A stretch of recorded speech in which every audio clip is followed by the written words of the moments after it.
Welcome to the Focus and Chill podcast, where we discuss productivity tactics that work for neurodiverse individuals.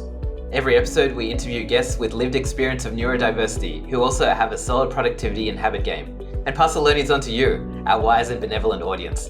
We're your hosts, Jeremy and Joey. I'm Joey, and I coach creatives to get moving on their most ambitious projects through the power of solid habits and strong focus. I'm also a perpetual student of psychology and perpetually on a quest to a one-armed chin-up. And I'm Jeremy. I'm a neurodiverse software developer turned startup founder building habit and focus software for people with ADHD. My cool party trick is leaving parties early so I get to sleep on time to do my 3-hour-long morning routine. The Focus and Chill podcast is brought to you by FocusBear, a habit and productivity app that makes healthy habits and deep work the path of least resistance. If you have a tendency to check emails or scroll through Instagram first thing in the morning, but long to develop a meditation and exercise habit first thing, FocusBear can help you. The app blocks distractions on all your devices and guides you through your habits one at a time. Throughout the day, FocusBear assists you to stay in deep work by blocking websites and apps that are unrelated to your chosen focus mode. Life's not all about work though. You'll be prompted to take regular breaks to rest your eyes and stretch your muscles. At the end of the day, FocusBear helps you switch off. Work-related apps get hidden so you can unwind and sleep well. Check out the app by going to focusbear.io. Welcome to episode 16 of the Focus and Chill podcast.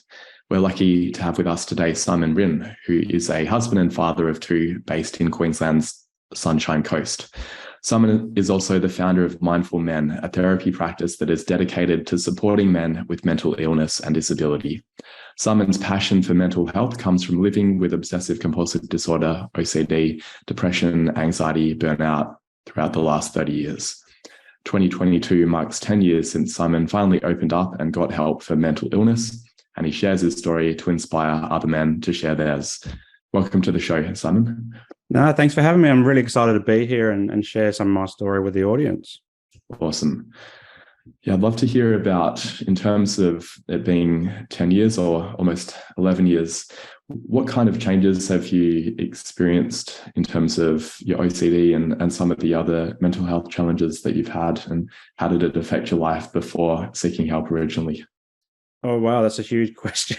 Huge question to start off at 6 a.m. in the morning. Over the last 11 years, it's been a bit of a roller coaster of recovery.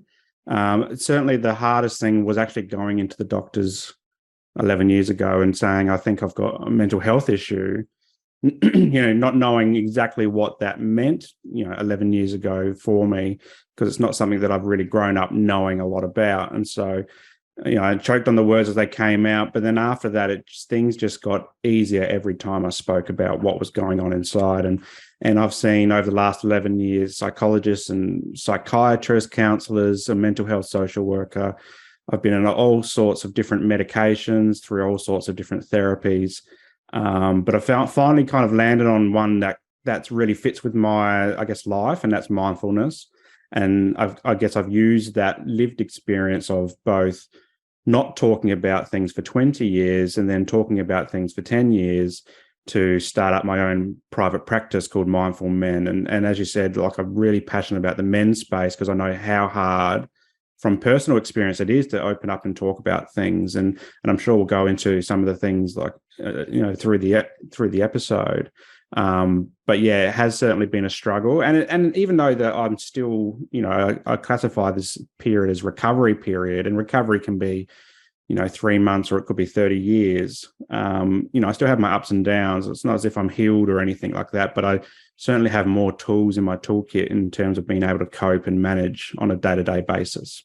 That's great to hear. And I think that's important to talk about the challenges in getting help, because I imagine even 11 years ago, there might have been a bit more stigma at that point than there is now. Oh, absolutely. And I think for men particularly, there's a lot of shame and stigma still, even to this day, around having to harden up and to be a man and to don't be so soft. But when you're living with a mental illness or disability as well, things aren't normal, quote unquote. And so you've really got to be comfortable in your own skin to be able to finally open up and get help. And then once you do, though, some of that stigma and shame just drops away, providing that you're doing it with someone that you trust and respect and feel safe with as well. Yeah, that would be really key. Did you find the health professionals that you saw immediately, they were empathetic and they were willing to listen? Yeah, absolutely. And I think my struggle, and I see this with a lot of guys that I work with, but also, you know, people that I talk with as well that have gone through their own therapy process. You know, the first psychologist I saw was the one where I got all the diagnoses and could start to understand myself. But then I dropped in and out of therapy for a long time, not really finding good connections with different people. And I tried different style of therapists. But yeah, certainly the last couple psychologists and a mental health social worker that I've seen, I've really gelled with them. And when I gel with them, I really start to take on what they're saying to me. And as I get older, I guess I'm a little bit more committed to the cause as well. So I'm more willing to do the homework that I need to do at home, as opposed to just walking into a therapy clinic and hoping someone just waves a magic wand and fixes me. Yeah. In terms of, you've spoken about how you got into recovery there. What was it like prior to that in the 20 years prior? So I developed what's called Obsessive Compulsive Disorder around 8 years old. And for anyone who's not familiar with that, Obsessive Compulsive Disorder, it's under the umbrella of anxiety conditions. But I guess if you consider it compared to other just generalized anxiety or social anxiety, it really takes the brain into a whole bunch of weird and scary directions as well. And so just to define it, it starts with an obsessive thought that can be quite intrusive and can be quite distressing as well. And so the only way to kind of alleviate the distress that comes with that in an OCD person is to perform what's called a compulsive act or a compulsion or a behavior. So you get the thought and then you negate the thought with a behavior. And it's a disorder because we're doing this for over an hour a day and it's quite distressing as well. So there's a time limit on it as well. It's not just something that just floats in every now and then you go. And you hear a lot of people say, I'm so OCD, or I'm a little bit OCD. I'm like, well, if they actually knew what OCD was, they wouldn't be saying that, because nobody wants to live with OCD essentially. And so it started for me in a schoolyard. I was 8 years old and a student came up to me and said, Simon, if you stop using your voice for more than a minute, you're going to lose your voice forever. Now, most people would laugh that off, or they would say, no, that's not going to happen. But I took that as gospel. And so what I did, that was the obsessive thought that came in my mind. The only way I knew how to alleviate that thought was to start humming to myself. So every minute or so, I would do like a little hum, like a just checking that my voice was still there. And I would do it ever so quietly that nobody ever picked up that I was doing this. And I was doing this all day, every day for about 2 years. And I didn't know how to talk about it either, because I grew up in the 80s and 90s and in northern suburbs of Adelaide, of all places. So it's quite a masculine environment. There's a lot of, lower socioeconomic, households, a lot of people in trades and services roles. And so mental health discussions weren't first and foremost on anyone's mind back then. And so I learned not to talk about things and I bottled this up. And then as I grew older, that humming thing turned into obsessive checking of the houses. So when I was around 13, 14 years old, mum and dad separated and me and my little brother moved out with my mum. And I became what I thought, well, I self-imposed this notion that I was the man of the house. Because in the 80s and 90s, there was always a man of the house where I grew up and everyone knew who that was. And all of a sudden I became it. And so I would spend maybe 2, 3, 4 hours every single night checking up the house was locked, because I was worried that someone was going to break into the house, steal our stuff, or kidnap us, murder us, whatever it was, something really nasty. And so I'd go to every single window, every single door. I'd have to make sure that the windows were all closed, the drapes were all, the curtains were all draped appropriately so that no one could peer inside. I'll be checking gates outside, even in the middle of winter and the pouring rain. I'd be out there, touching things and moving things, trying to hear different clicks, trying to hear different sounds, trying to hear different feelings as well when I'm touching the door to make sure everything was just right. And the notion of just right is quite big in the OCD world, because you do these behaviors. Well, I was just about to say performances, because they almost are, and you have to do it until a point when things are just right. And once things are just right, you can kind of move on to the next thing.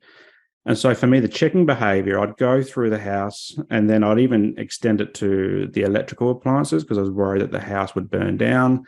So that'd be checking the stove was off, the iron was off, nothing's going to burn anything. And I'd get to bed, and then my brain would say, Simon, did you check that window or that door? Or, Simon, when you did check that window or door, it's a bit windy outside, maybe the wind just kind of popped it open or something. Or maybe in the act of touching the door, it popped open after you walked away. And so off I go again. And it wouldn't just be to that door, it would be the whole cycle again. You have to do it the whole cycle. And so that particular issue I still live with today. And I'm 40 years old this year. And it's not as bad as it was in my teenage years. And I was doing it for hours and hours and hours in my teenage years. And I don't do that as much, but I still find myself doing these behaviors as well as a habit. I am getting better with it. I've got some tools that I use through my therapy to try and, to try and negate that every night that I do it now. But back then I didn't have those tools. And so all I knew to do was to do this checking behavior. And then it extended to my car. So I have to check the handbrakes are on, like when, particularly if I'm on a slight hill, lights are all off, all sorts of weird and wonderful things around my wallet, my phone, my keys, checking at school, at university, even in the workplace when I, eventually got a job. And my whole life centers around checking things. And so is everything right? Is everything just right in whatever way it needs to be? And so even I went to the first first few psychologists, and I said, I've got these behaviors, and they diagnosed me. But we focus a lot on the depression and the anxiety that also often associates with OCD. And no one really addressed the OCD until I actually actively sought out someone for my OCD issues. And that was only a couple of years ago now, but up here on the Sunshine Coast, where I was introduced to exposure response prevention, which is the gold standard for OCD therapy. And the idea is that you purposely expose yourself to triggers with a therapist. And then the idea is to try and sit with that anxiety or the pressure that comes up from those obsessive thoughts, but not perform the behavior. So you want to prevent the response to the thoughts. And since I've started looking into that and practicing that and using that in my own, home and stuff like that, that's when I've seen the greatest, I guess, change to the OCD. But it also correlates with my age, because, as I get older, and now I'm a social worker and I have my own private practice, I'm more willing, as I said before, to walk the walk and talk the talk, not just talk the talk. So, yeah, it's been a long time coming, and lots of things have happened. But, yeah, that's been my journey for OCD for quite some time. Thanks so much for sharing that. That sounds important for people to hear, that in terms of the treatment method that you followed, not just treating the depression and anxiety, but helping with the OCD directly as well. Yeah, and you've spoken a little bit about the work that you do these days in terms of your work with Mindful Men.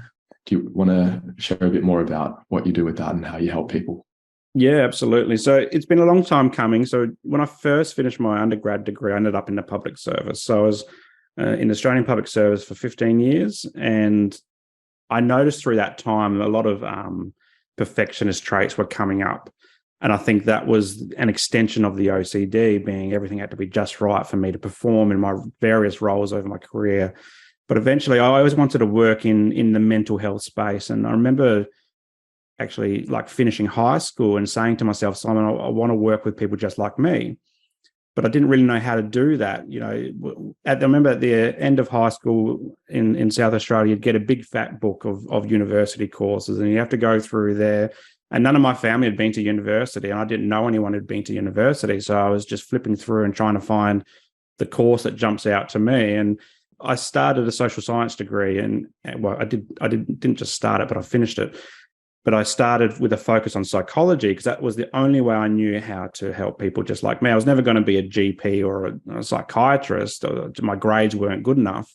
But I got into a social science degree and we could do a major in psychology. But then I got halfway through that and the maths component of that, the statistics, just shot me in the foot because I was terrible at maths. And so I dropped out of that and ended up just finishing with a generalist degree, did anthropology, 15 years in the public service.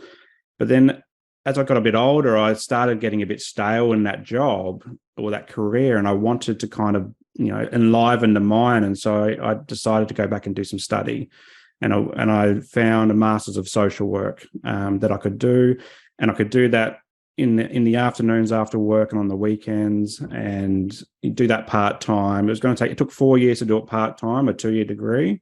But yeah, I landed on social work. And through that, I found this idea of becoming an accredited mental health social worker.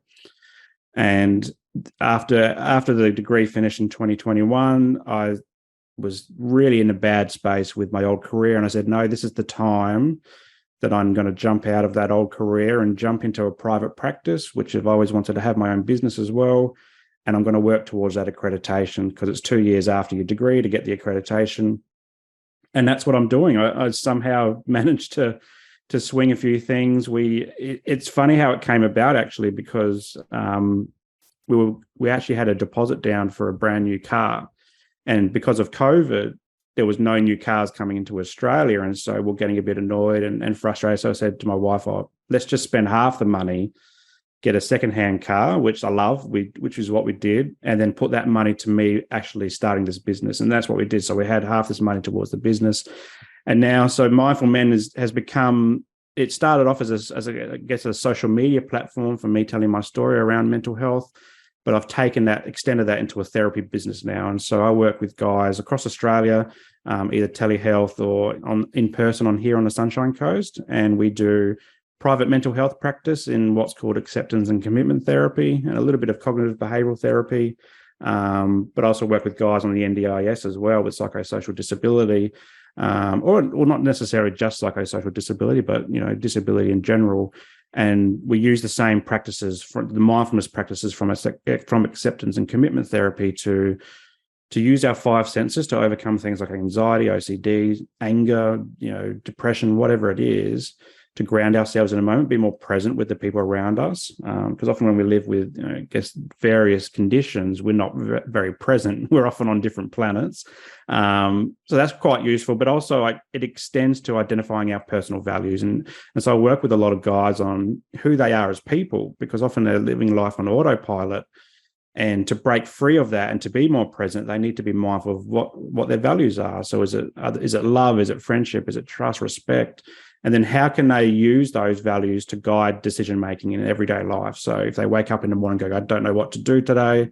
Well, it's like, well, what would your values tell you? What can you do today that lives by your values? And often it's things like going for exercise or socializing or going to work and being productive. It's all these types of things. And once the guys tune into this type of stuff, they become, I guess, more authentic in their being, and they take off the mask of mental illness or disability.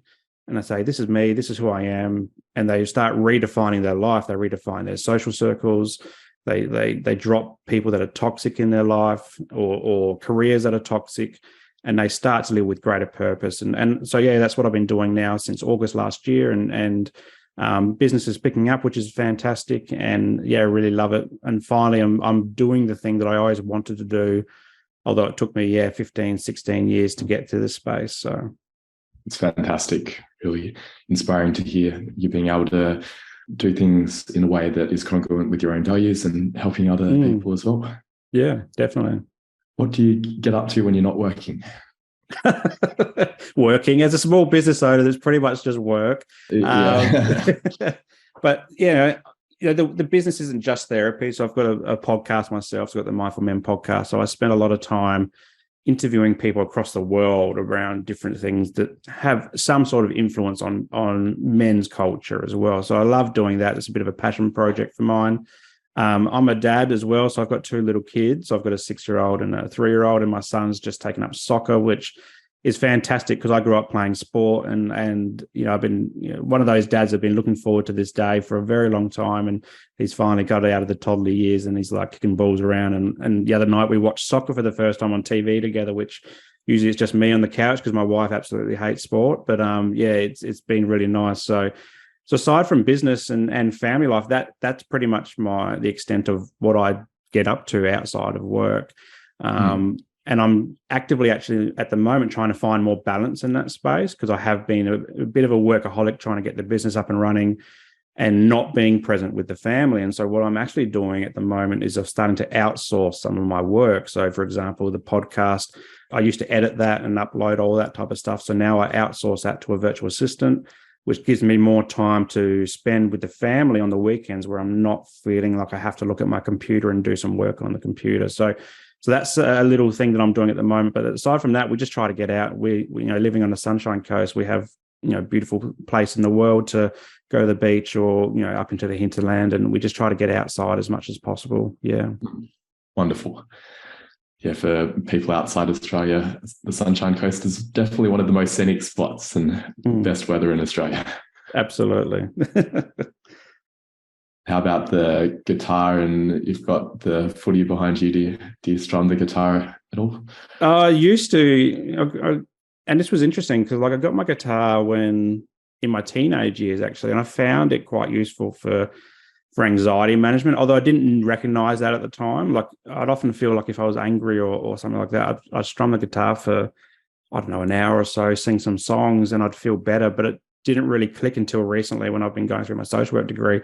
These days it gets a bit more dust than it does anything else. And it's probably something I need to focus on. And it reminds me, I put it there as a reminder that I need to be creative. Like I love creativity. And like when I was in school, I used to, draw a lot and just be creative as much as possible. But then as you become an adult, those things tend to drop away, and so it sits there as a reminder that I do need to do more creative stuff. And I have cleaned it up lately and started playing again, which is really cool. And the footy's a reminder of things that I'm passionate about. So I love, and I grew up in Adelaide, so I love AFL footy, and I love kicking the balls around and playing soccer and basketball. There's a basketball there as well, and just being active. So often I with my son would go out and kick balls around and stuff like that. So they're just reminders that I need to be more active and be more mindful as well on the weekends, and everything's not just work. So, yeah, I can relate to business becoming all encompassing, but great to hear you've got some things that you do apart from that. In terms of the way that you structure your day, what do you do in the morning? Do you have a morning routine that you follow most days, or is it a bit more freeform? It's freeform, completely freeform. And I think I like that because with obsessive compulsive disorder, if habits become too much, like I have to do things in certain ways, otherwise my brain will be like, no, you're doing everything wrong. You're a failure as a person. And so I don't really like a lot of routine where I don't need routine. And so, but in the mornings though, like I do find, I do like to go for a run. So I try to get out for a run a few times a week just to reset the mind, because often my brain will be in brain fog or, might be feeling stressed or anxious. But when I go for a run and I come back, I just feel just freer in the thoughts that I've got and a bit more clarity of mind. So that is a bit of a weekly routine. I don't try to do it every single day because my wife also goes to the gym in the morning. So we've got to balance the parenting duties. But if I can get out a few times a week, that just kind of sets me up for the day and maybe even the next day as well, because it does have that longer lasting things. But also, I guess at nighttime, like if I was to switch it around to nighttime, trying to be less on my phone and trying to pick up books more often. And I'm a terrible slow reader, but even just one page in the evening kind of helps me get to sleep, so that when I wake up in the morning, I'm not feeling so drowsy and not wanting to do anything. So yeah. Yeah, that makes sense. And I can testify to the positive effect of running as well. Definitely makes a difference for me. It does, yeah. Do you have any tactics that you use when you're at work in terms of optimizing your productivity? This is a really hard thing because, and I reflected on my career with this, like with the OCD and the perfectionist traits. I'd spend a lot of time trying to get everything I did just right. And I saw everything that I did as a signature of my work. So, if I'm doing a lazy job or something like that, a lazy report, lazy email, it comes across like that. But what happened though is that I ended up burning out. So 2020, I burnt out completely and had to take 5 months off of work. And through the recovery process of that, I kind of started embracing this concept of what's called wabi sabi. And it's this Japanese concept and basically it's the beauty in imperfection. And so what I'm trying to do these days is not be so perfect with everything and just kind of go with the flow a little bit more and drop some of the anxieties and of having too much control. So I'm trying to let go of control. And so, it was easier to have routine in my old job because people would tell me what I needed to do when I needed to do it. But as a small business owner, your day is just full up with, and I'm the only one in my business as well. So I've got to do everything. Aside from the couple of things that I've outsourced, but I'm working with a few coaches at the moment, just trying to embrace the process and not just the outcomes as well. So my days can be they're like a washing machine, actually. There's no real routine, but I have got scheduled appointments that I need to attach, and I just put them in my calendar. And it's interesting. When I first started the business, I had 4 calendars because I was stressed that I was going to miss something. So I'd be recording my daily work in 4 different calendars, both written and computer. But then as I've gone through business a little bit more, I've just been a bit more relaxed. Now I've only got 2 calendars. And then the goal by the end of the year is just to have one calendar. But yeah, it is really just go with the flow. And I think that's really important for someone like me who has lived so much life in strict routines in my brain. Through the obsessive compulsive, checking behaviors as well. So for me, I'm embracing this period of just embracing the chaos, really. And I think it's helpful being a dad because life as a dad is chaos when you've got 2 kids. So I'm bringing some of that into my business as well. It's really interesting, that dynamic there, because I guess I tend to be on the more chaotic side, and for me, structure is really important. But coming from your history with OCD, it's almost that you have to do the opposite and mix things up a little bit. Do you find that people that you work with, is that often a trend as well? That they need to back away from some of the behaviors that were a bit compulsive? Not so much. The guys that I work with, none of them have OCD. They report that they've got OCD, but I don't certainly see it and OCD does present in different ways as well. So I'm really mindful of that. It's not just checking behaviors, and often there's a bit of misconception that OCD is just washing your hands a lot and making sure everything's neat and tidy.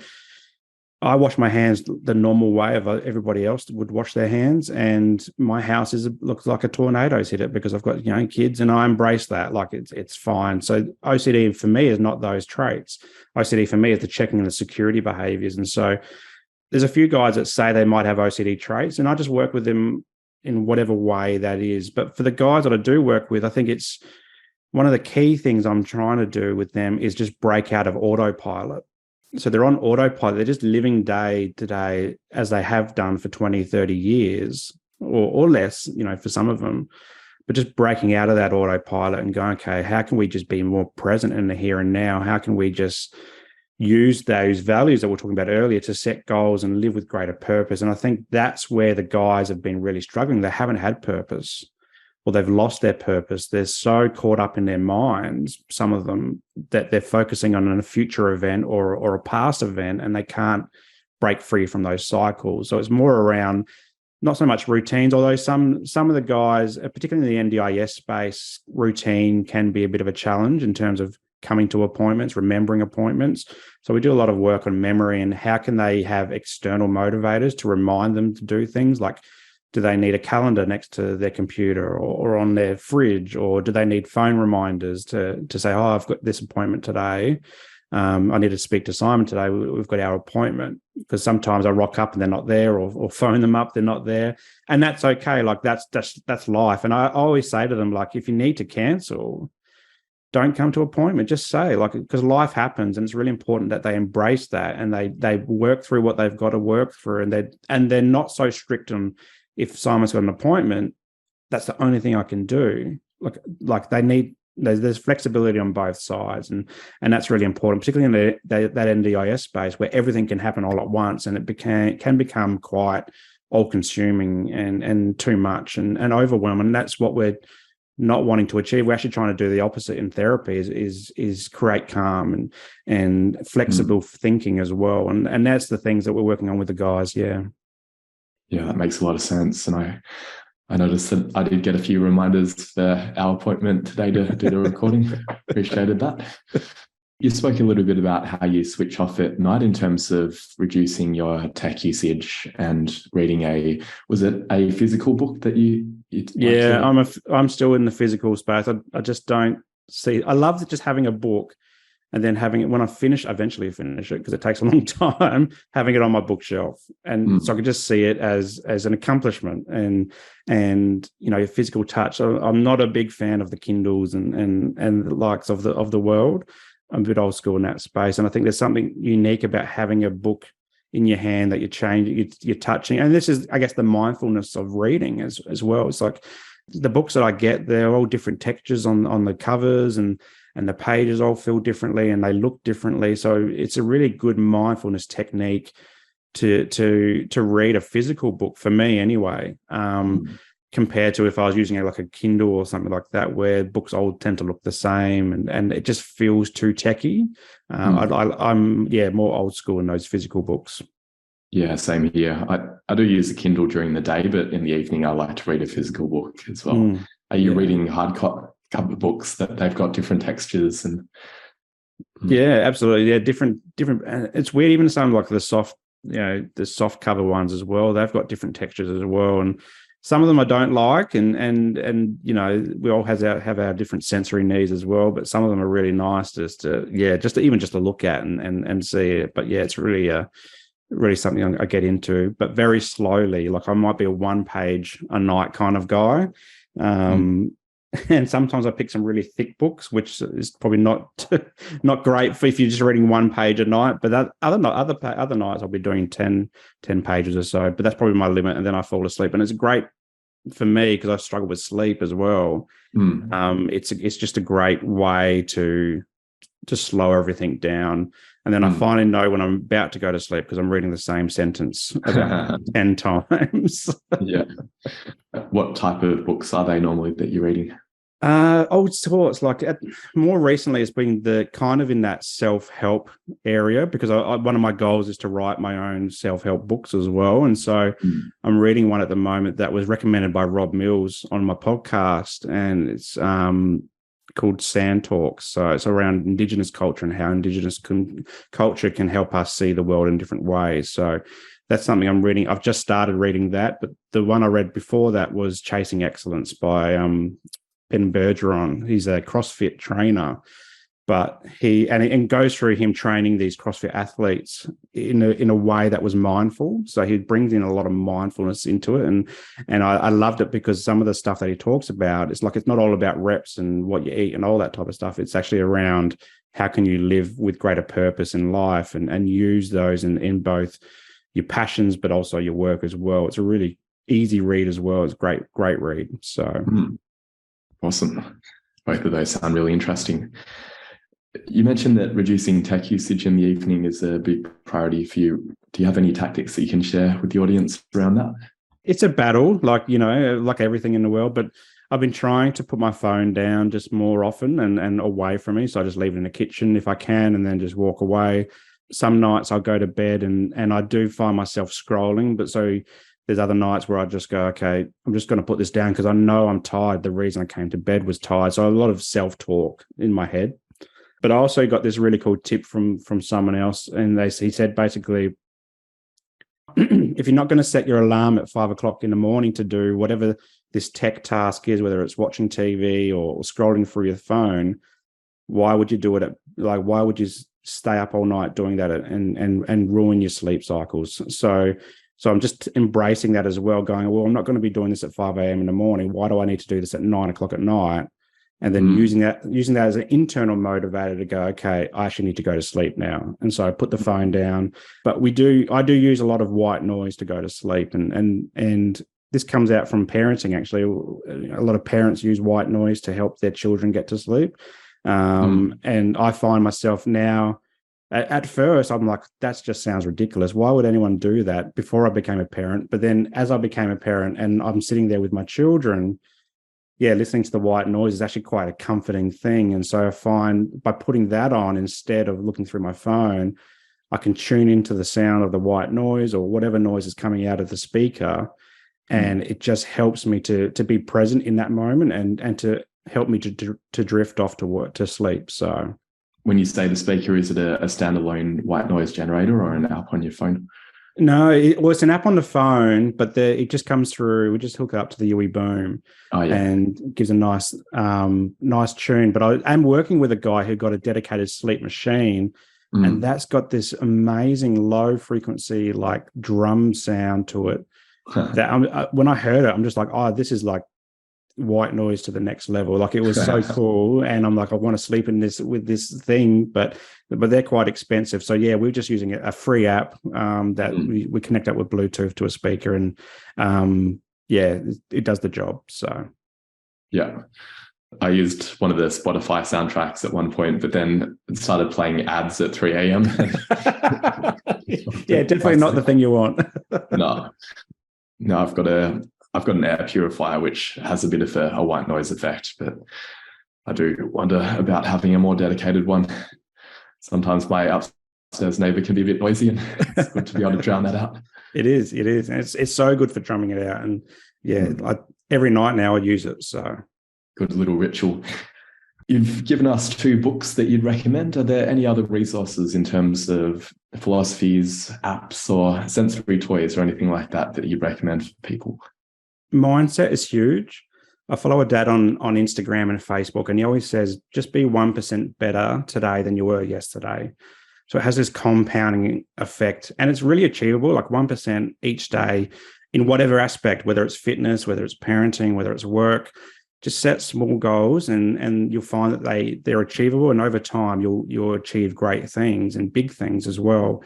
So for me, it's around mindset and not so much resources, because different books, they jump out, different people, different things, sensory issues, they all jump out to different people in different ways. But I find mindset is huge, because mindset for me is also the thing that keeps guys in therapy, or it even gets them into therapy as well.